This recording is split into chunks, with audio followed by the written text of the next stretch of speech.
이번에 못 차리 아내가 뭐는 빨래가 포크래 무슨 막 무엇이래요? amuka recap namjarabani ko ngasai mamangda amadi namgre ado nongshiti am lakba hojiksu adom nongshiti makhondo tabiramani khale aduga nongmichi am kana kape ba maninga adugi michi su yam kana pangma ngamdre sumaina olage ado sigi video se kai kari oidoino hairadi nahangi comment pirakibasing aigi aingoda encouraging tawrakpasing ko aingoda content si content sempira o haibasing video toina thagat pira o haibasing mayam ama yaukre ai comment loina makti pathokpa ngamdre adubu ai gi aibu yam sijira pa mi khrana aingoda comment pira e o cardin din haibuto tawro o moringi explanation adu meaning do khangdre hai ko nahangi Dauram Kyauram gizu ma phajana tagibani adu yam nungaire haibira e thank you so much amai shang ko nana pirakpa comment da gi lokhatsaraga ngasidi ai explanation tawjara gani adu mayamna soidana makki like comment tawbiramu soikhiba lan khibe yarabasu apangma nanaw mangni haiduna ngakpi gani khalego brother coin samgi isai se handa kandi khra aina adum explanation tawjaki aduga atop so dum semraki gani hindi ki oigira haibadi akoini isai se tari nen taraga meaning se su khang khang dabida tareba story budigi hena isai sine hena nungsiba haibadi isai haisidi pura lauthokrakpane ba manungumdagi haitare akoigi wakhanda hek thokrakpadu nattaba thamoidagi thokrakpa wahai mayam amasu yauribane ba aduna explanation tawbu ganda story liba budi isai gi wari liba sine hena wai bako haibadi karigino hairdi magi nungi oiba wari haitare isai si yam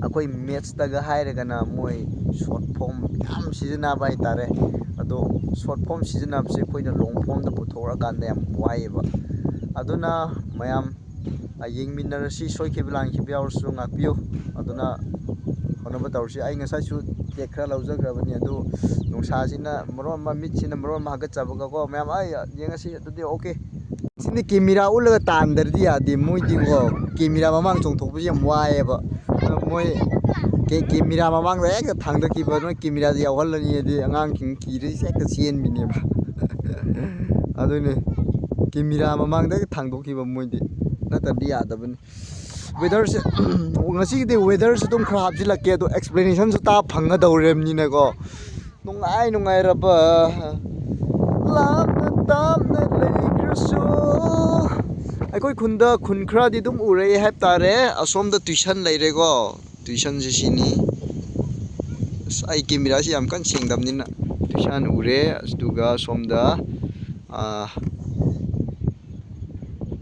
langol leire asina ramsuma koi gi khunjo asi urakpase moi gi khitang oinu we ko church ngak te ure ko si ramsuma koi gi limbi maring koi khunni moi gi koi khundu su khitang ure simngar re re re re re si kaino tawwa di haarni mursung mak iya iya kok sai lâu đâu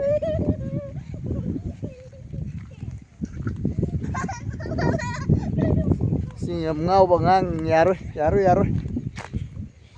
la na tam na trishu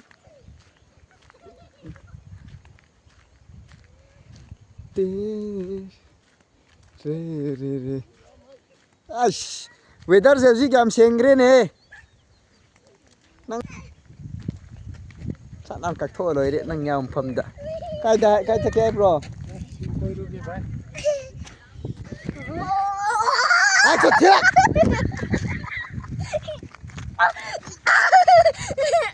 Cái này uống lạ luôn mà. Ai vô. Mua chơi đâu? Này thì chưa cái. Hai, nah lah. Musa. Dai sabba hai ba. Dai sabba ko.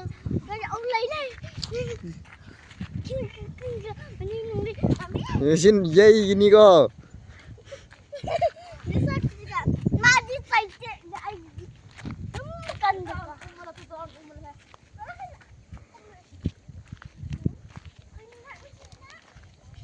Xin ngang xin xe anh ngon giảm lăng rồi ta. Mình ngồi lại em một cái. Mua xe thế.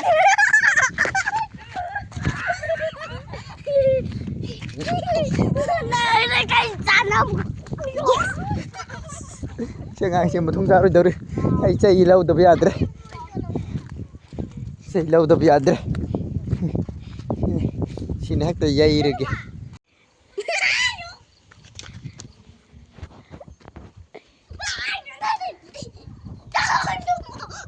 Âu nằm tôi là Mày đang nhìn lại. thì cái thằng nhìn ra đâu bạn kia này đi cả lắc bài cái này Nakasegera ulit na sakbo ko hay mo ko. Sakbo ko hay mo. Kaya ataw ka naman tang muri kau tau ma kasak mo be Yengo. Banyak buat cari. Ada buat apa? Ada kore. Ang mo cari sukan na sanarami.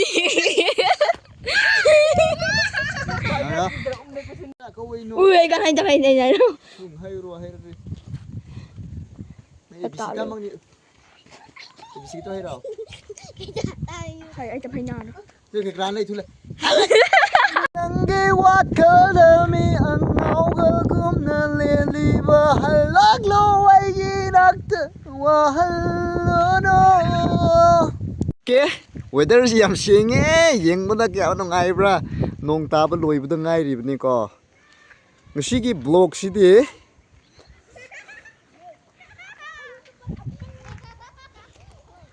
Ngasi기 vlog sidi karisu oiroi habadi sum lambi da koiba lambi da koiman dana yengbasu tanba mi su khra yawram ngani ni khalle go adubu kaim ta khan be ade ai vlog si thagaram ba mu kuire ba abda ji koi bu khot ba chat ba lang ba pak tawdre hai tare ai se aduga ngasidi nahandagi haibirakiba comment singdagi kaino gido hokar din hai ba koin samsung gido ai ngasi explanation tawjaragani aduga ato pa dum explanation hai bde ai gidi meaning conference taw bai tare meaning oina lo thokpa english ki sai oirasu aduga kari sai oirasu copyright cha dana ba kaino oina tawjila ge copyright cha dana ba magi manungi oi bhai tare ko magi wahi du ngakta magi isai du di hapa ya roi ba isai do hapa di copyright compulsory char gani hai bse khange aduna ai handa isai gumba thagat pase isai haye video gumba thagat po koin sam gidi copyright thamde ba ko magi di dum explanation taw bi ai magi du di kaino da dum public ta dum thabiu hai bu chap manai ba ko aduna magi si dum thagat pasu kaisu kai de na khalli yamba koin samna sudum ayaba pigini hai su khalli haibadi public ta an copyright thagat labadina explanation ki tang tawjagi haiduna ai gi channel gi nanaw pa gi channel gi maikai de gi su haijari ko adubo asigi maikai haiba kaino du da isai du da lauraga ko asigi view ji haipet hap lakke ba ai lamna ta aina na hanwai haibado akoi khundagi shendra ure haibado ngasi su amu uriba shendra loktak ne ko aina yenghalak toise asi loktak ni yamna langna ngalido akoi khundagi su dum uwe haiba tare loktak lake ne ko aina zoom dawbira ise sini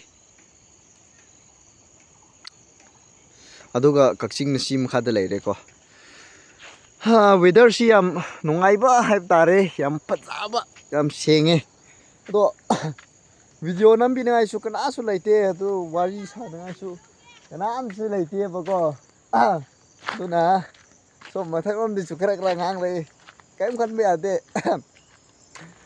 aduna weather singba khun sida haifetang koithokpa aigi iyamba mapan lamda laiba mi singnasu khungi weather khungi fibam kamaina laibra yam toina hangbira e ningbani adubo aina tauriba aina lairiba fibam sida simaina koisat chatabida lairiba fibam sida thagat pase khangdraba kamaina thagat toino content laitabnina content same ge khalle marble kamain sanara khibra haibdo sinama gemina si angang sina sanaba okay si laire angang si marble kan sanari ko ai khonga tam gapla pandre asil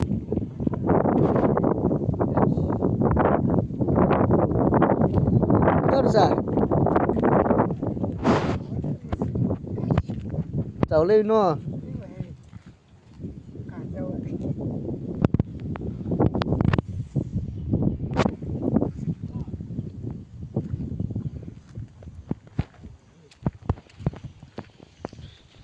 Saya pun boleh kasih kalau pun dapat sini dia lewat.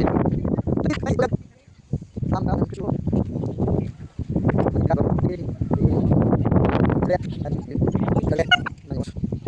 Tapi okey, mangat nang tahu tadi, tunggu sikit lama dah.